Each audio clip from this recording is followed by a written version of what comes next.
Bonjour les amis, j'espère que vous allez bien en ce dimanche.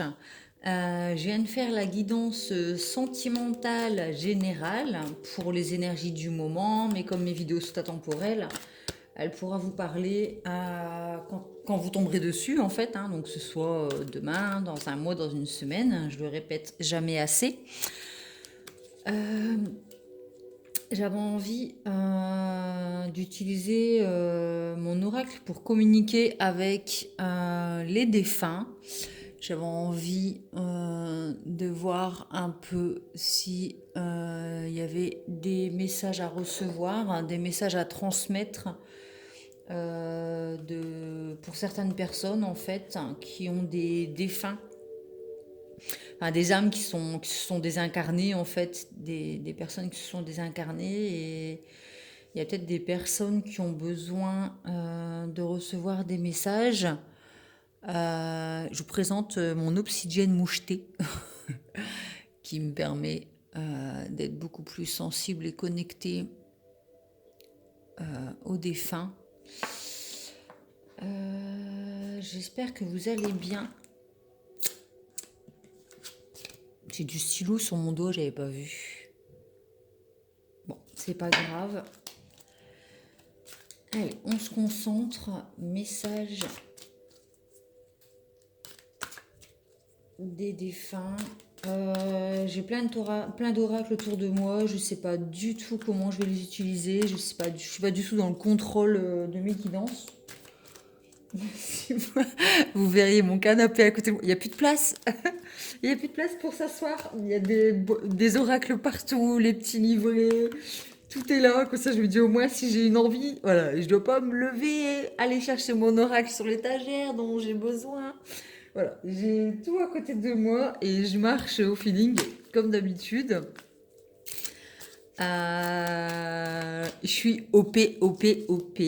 Donc c'est parti pour un message ou des messages d'un défunt. Quel est le message que nous avons besoin de recevoir? Celle-ci est tombée. Te demander pardon. En ce moment, j'ai besoin de te demander pardon pour continuer mon cheminement dans l'au-delà. Le travail que je fais sur moi-même m'a permis de comprendre qu'il m'est arrivé de te faire mal, verbalement ou physiquement. Parfois volontairement, parfois involontairement, pardonne-moi. Bon, ça y est, j'ai les frissons, là c'est parti.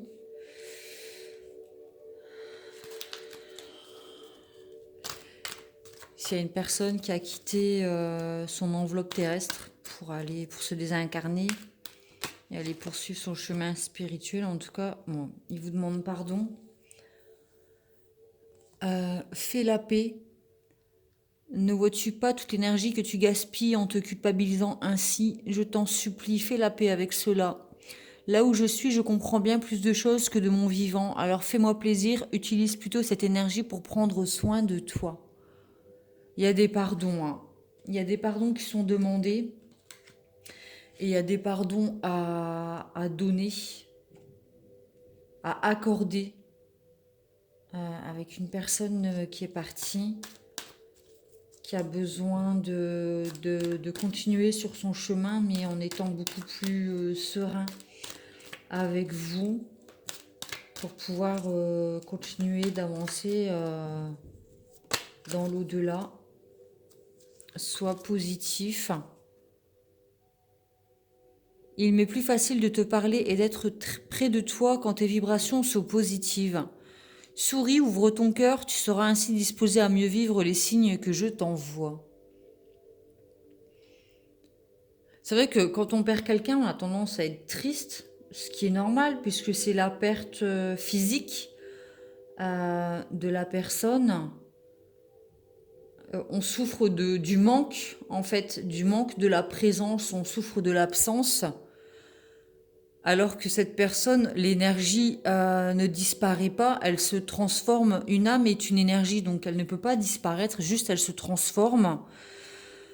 Et en étant dans des énergies positives, vous permettez à cette âme de rester connectée avec vous Et c'est aussi en acceptant le départ physique de cette personne que vous pouvez lui permettre de partir et de continuer son chemin en paix. Donc il y a peut-être des pardons à poser, ben, c'est sûr, même de toute manière, cette personne, elle vous a fait du mal, mais aussi peut-être pardonner le fait que cette personne, elle est partie. On peut en vouloir peut-être à un membre de sa famille d'être parti trop tôt, c'est trop tôt, et en fait, on est dans la souffrance et dans la douleur, et en fait, on lui en veut. On lui en veut de nous avoir abandonnés. Il y a peut-être un sentiment d'abandon, pardon, qu'on a besoin d'exprimer, mais que du coup, ça fait culpabiliser l'âme, le défunt, et ça l'empêche, pardon, de lui rentrer en contact avec vous et de continuer son chemin spirituel dans l'au-delà. Donc te demander pardon, ça peut être des pardons posés à soi-même aussi. Peut-être qu'on a dit des choses méchantes à une personne avant qu'elle parte et on s'en veut. Mais du coup, le fait d'être dans cette culpabilité, ça nous fait être dans des bad vibes, dans des mauvaises énergies, des énergies basses. Et du coup, elle peut pas. On n'est pas ouvert au message en fait. Alors ça peut être une musique, ça peut être un film que cette personne elle aimait, ça peut être ouais, une musique, vous allumez la radio et là vous entendez la musique ou des paroles qui vous font penser à cette personne qui est partie. Vous vous baladez sur un chemin, vous pensez à quelque chose, puis hop, vous tombez sur une petite plume blanche. Moi, c'est comme ça que ça fonctionne, en tout cas. C'est vraiment par les musiques, les petites plumes blanches que je trouve sur mon chemin. Et parfois, c'est des plumes, elles n'ont pas lieu d'être là. S'il y a un tas de petites plumes parce qu'il y a un oiseau qui s'est fait agresser, bon, ben là, faut pas non plus faire une fixation sur les messages qui viennent de l'au-delà. Mais quand c'est des petites plumes blanches comme ça qui se trouvent sur votre chemin, voilà, c'est un petit signe comme quoi la personne, elle est encore là, elle pense à vous et elle vous guide. Elle vous aime même si elle s'est désincarnée.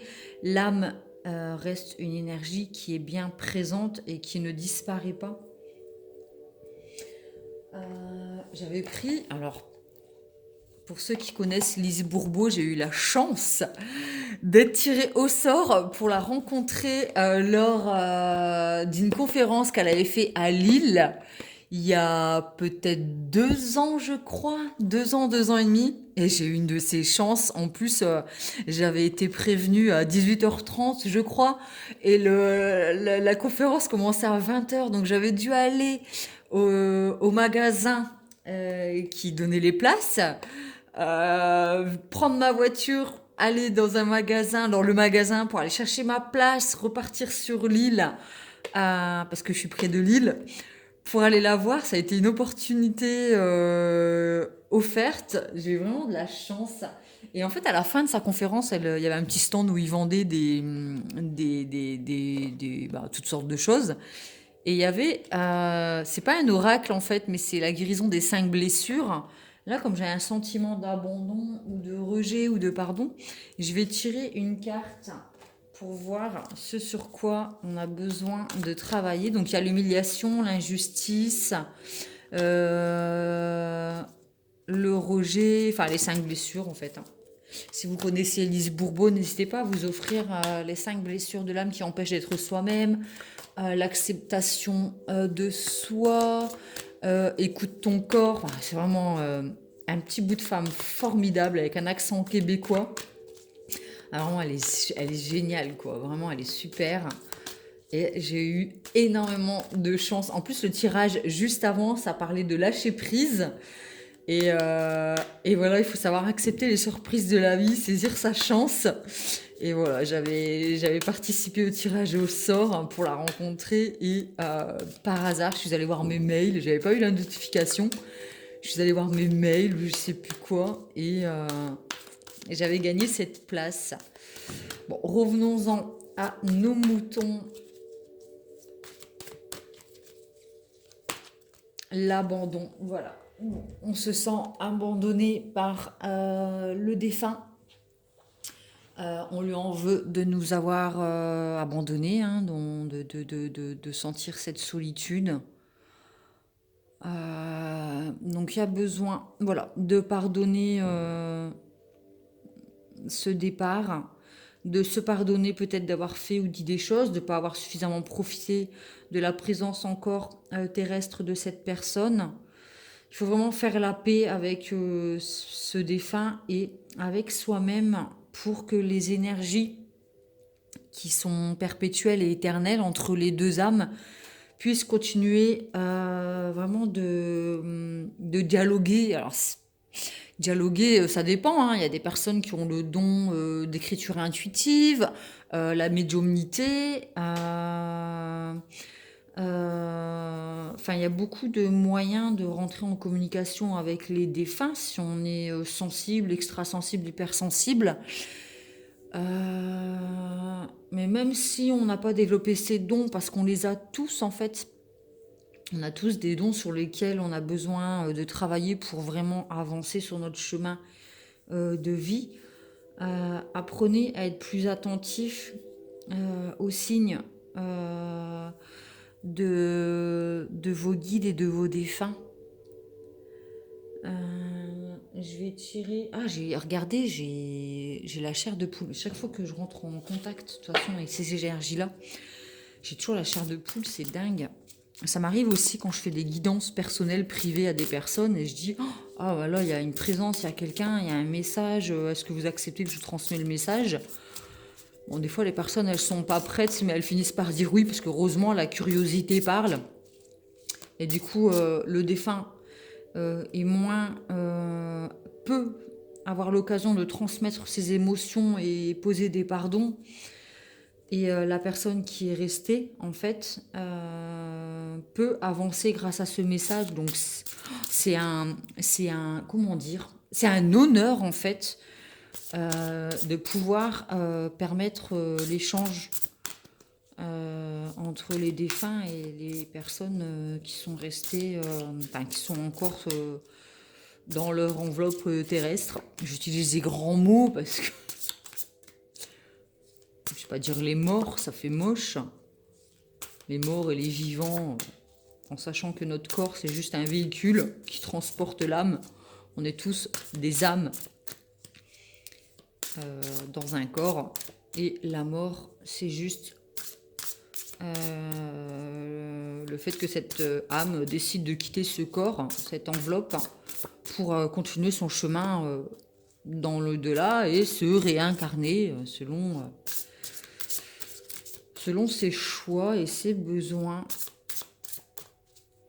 Enfin, c'est mes croyances, hein, ce sont mes croyances. Alors après, chacun a ses propres croyances. Hein. Je ne dis pas que ce en quoi je crois, c'est la vérité. On a chacun notre vérité. Le déni. J'admets mes peurs et je les soumets au regard perçant de la conscience. On a peut-être peur de communiquer avec ses défunts. Et en fait, il faut vous dire qu'il n'y a pas de carte négative dans cet oracle pour communiquer avec ses défunts. Les bonnes âmes vous communiqueront toujours quelque chose de positif. En tout cas, quand elles passent par moi, c'est toujours du positif. Donc faites attention à qui vous demandez de l'aide quand vous souhaitez une guidance ou un tirage. Écoutez vos énergies. Si vous sentez que cette personne elle est sombre et que vous apporte des choses négatives, des messages négatifs, coupez, vraiment coupez, ne restez pas, ne continuez pas la guidance. On a des épreuves à traverser dans notre vie qui sont difficiles et négatives, comme là la perte d'un être cher, mais elles vous permettent toujours d'avancer sur votre chemin en fait. Votre chemin ne s'arrête pas pour autant, même si c'est une épreuve. Derrière chaque épreuve, il y a un renouveau, il y a quelque chose de positif derrière. Vous savez, tout est cyclique, la vie est cyclique. Et la fin d'une chose permet toujours l'ouverture d'une autre. Donc, ce sont les cycles de la vie. Il faut vraiment être dans l'acceptation de certains départs. Et ne pas être dans le déni, peut-être dans ses capacités médiumniques ou le fait peut-être de recevoir des messages comme ça, de se dire mais non, mais c'est n'importe quoi, ça n'existe pas, je suis en train de me taper un film. Non, non, si vous ressentez certaines choses, c'est que ça a lieu d'être et il faut vraiment écouter. Si vous avez des peurs des personnes décédées, des esprits, moi, franchement, j'ai peur des morts, quoi. C'est un truc de fou. Et pourtant, je rentre en communication avec. Et lorsque c'est le cas, je n'ai pas peur. Mais j'en ai versé des larmes, hein. J'en ai versé des larmes, je voulais pas l'accepter, j'avais peur des morts, mais en fait, je me suis rendu compte que j'avais peur de quelque chose en lequel je croyais. Puisque si je n'y crois pas, je n'ai pas de raison d'avoir peur. Et j'ai compris en fait que j'avais peur de quelque chose auquel je croyais et qui était bien là.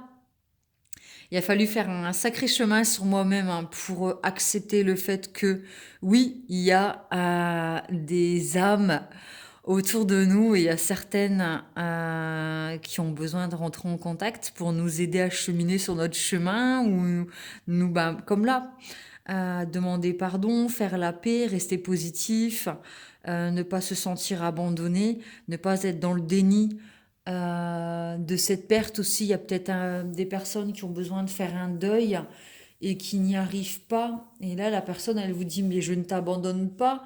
Accepte ce deuil, accepte le fait que je ne sois plus dans mon corps physique, mais que je vis toujours sous une autre forme.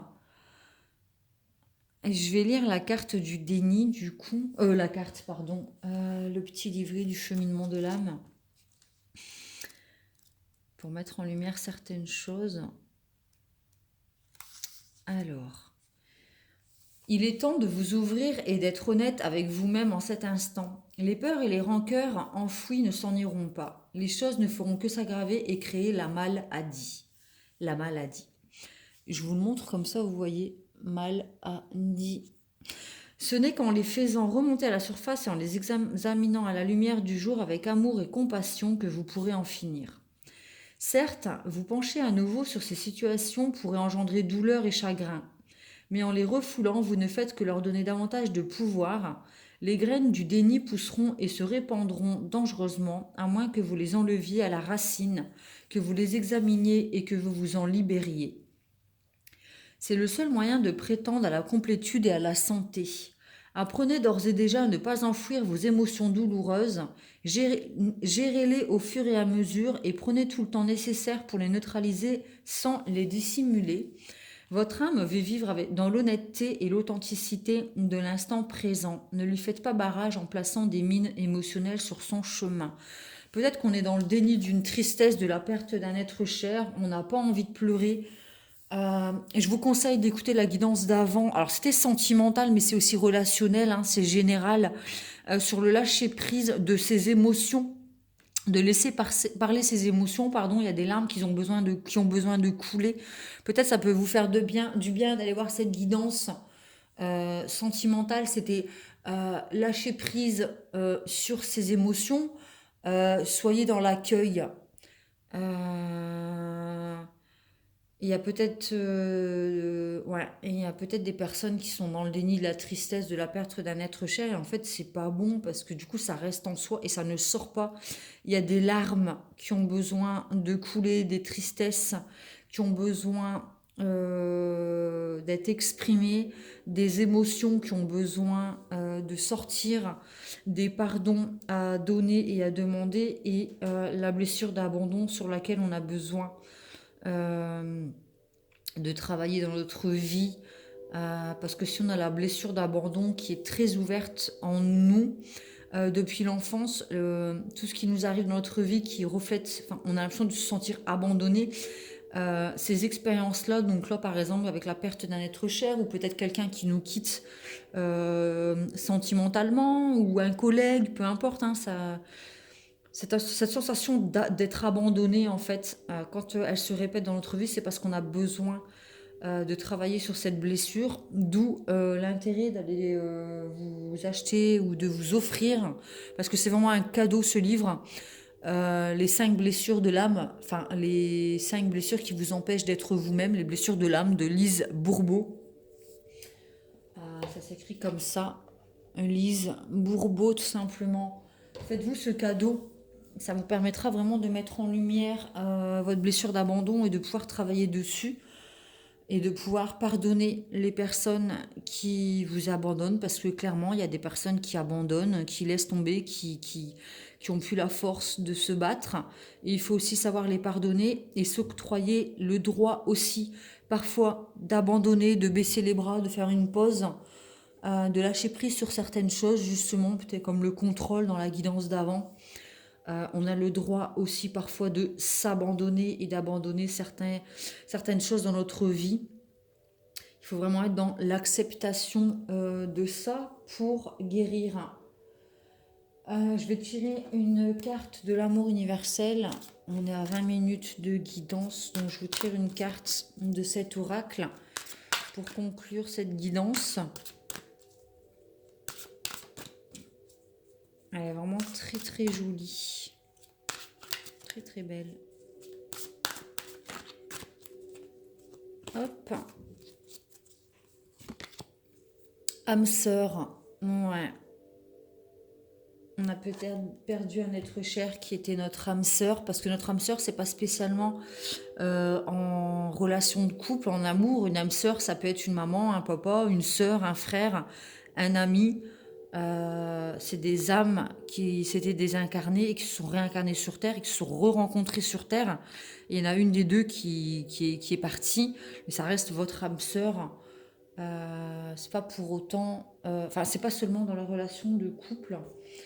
Donc je vais lire le passage sur les âmes sœurs. L'amour est l'énergie divine et universelle de la vie. Il est vivant, intelligent et en communion permanente avec toute la création. Lorsque l'amour vous appelle, allez vers lui. Ne cherchez pas de raison à ce voyage qui vous est offert. Quelque part, une autre âme vous cherche. Quelque part, un cœur se sert de nostalgie. La nostalgie d'aujourd'hui deviendra la joie de demain.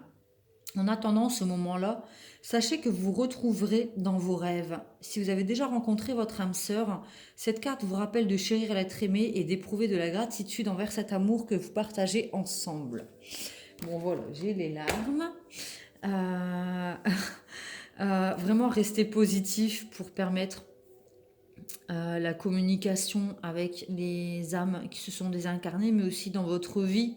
Peut-être qu'il y a une âme sœur qui s'est désincarnée et qui vous dit de prendre soin justement des personnes qui sont encore vivantes auprès de nous, de ne pas trop se poser de questions. C'est exactement la guidance juste avant, c'est un truc de fou.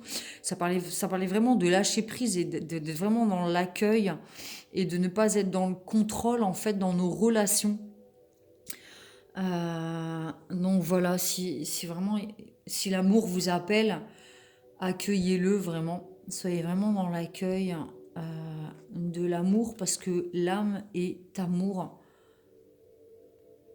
Parfois, la vie nous fait passer des épreuves qui nous fait fermer notre cœur et c'est vraiment pas la bonne solution pour avancer. Il faut vraiment rester positif, le cœur ouvert pour pouvoir continuer de faire vibrer l'énergie de l'amour sur Terre avec les personnes qui sont encore auprès de vous et aussi avec les personnes, les âmes qui ont choisi de se désincarner pour continuer leur chemin dans l'au-delà. Voilà, mais j'espère que cette guidance vous a plu. Moi, elle est vraiment très très jolie. C'est vraiment une très belle guidance et je vous invite à écouter celle que j'ai publiée juste avant sur le sentimental en amour qui parlait de lâcher prise. Elle pourra aussi vous éclairer sur votre chemin. Si cette guidance vous a plu, vous pouvez mettre un petit like en dessous de la vidéo et vous abonner à ma chaîne en cliquant sur la petite cloche en dessous de celle-ci. Ça me permet d'être motivée à continuer. Ça soutient la chaîne, ça permet d'être plus vue en fait sur YouTube. Donc c'est vraiment un cadeau que vous me faites quand vous likez et quand vous vous abonnez et partagez mes guidances. Voilà, je vous fais de gros bisous et je vous dis à très bientôt.